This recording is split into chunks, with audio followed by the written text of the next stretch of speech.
अच्छा है कि ऐसी औरत अब इस घर में नहीं है। लेकिन दिखावे के लिए वो जैसे ही सास की फोटो के सामने हाथ जोड़कर खड़ी होती है, ये क्या? सास उसे देखकर मुस्कुराने लगी।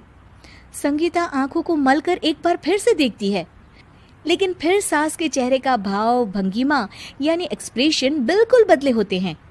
वो अपने पति और ससुर को कहती है, माँ की तस्वीर तो स्माइल कर रही है। ना ना बेटी, ये कैसे संभव है? जरूर तुम्हें कोई गलती हुई होगी। ऐसा कैसे हो सकता है? लगता है तुम शादी की सारी फॉर्मेलिटी करते करते थक गई हो। तुम्हें आराम की जरूरत है संगीता। खैर, सारे संगीता की बात को इग्नोर कर कमरे में चले जाते हैं। वैसे सास की फोटो पर एक्सप्रेशन एक के बाद एक बदलते ही रहते हैं। सुबह होती है।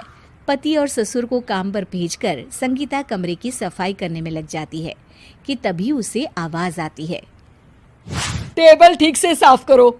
ऐसे भी कोई टेबल साफ करता है? इससे अच्छा तो ये गंदा ही था। किसी औरत की आवाज सुन संगीता दंग रह जाती है और सोचने लगती है कि आवाज कहाँ से आई।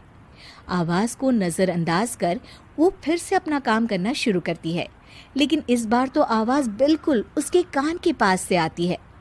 मेरा घर है ये। जब तक मैं थी चमका कर रखती थी। हर एक चीज शीशे की तरह थी। तुम्हें तो ना सफाई आती है ना कुछ पता है। क्यों तुम्हें मेरे घर की जिम्मेदारी दे दी गई है? पता नहीं तुम में मेरे बेटे को क्या दिखाई दिया। मैं होती तो एक से बढ़कर एक लड़कियों की लाइन लगा देती।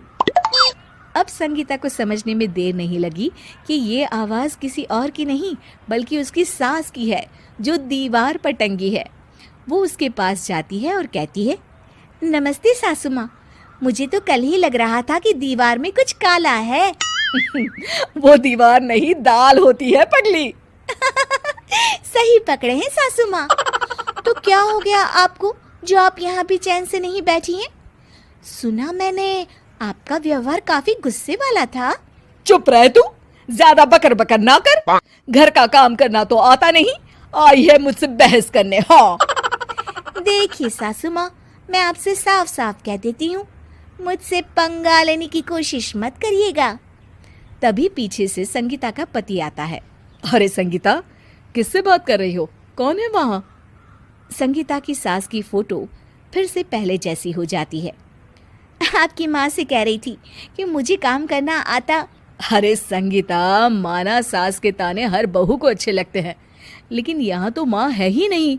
तुम तो फोटो से ही तुम भी लाजवाब हो संगीता। किसी को विश्वास नहीं होता कि संगीता अपनी मरी हुई सास की फोटो से बात करती है। वहीं आए दिन संगीता की सास संगीता को किसी न किसी बात पर आते जाते ताने देती। संगीता को भी अब सास के तानों और उनसे बात करने की आदत हो गई। वो कभी खानदान की कहानी तो कभी तीज त्योहार कैसे मनाए या किसी व्यंजन की रेसिपी सास से ही पूछती। सारा दिन घर में अकेली संगीता की सास अब उसके लिए तानों के साथ पक्की साथी की तरह भी रहने लगी थी, जो किसी और को नहीं बल्कि संगीता को ही सुनाई देती। तो देखा आपने, सास बहू का रिश्ता हर रिश्ते से ऊपर होता है, फिर चाहे वो खट्टा हो या मीठा।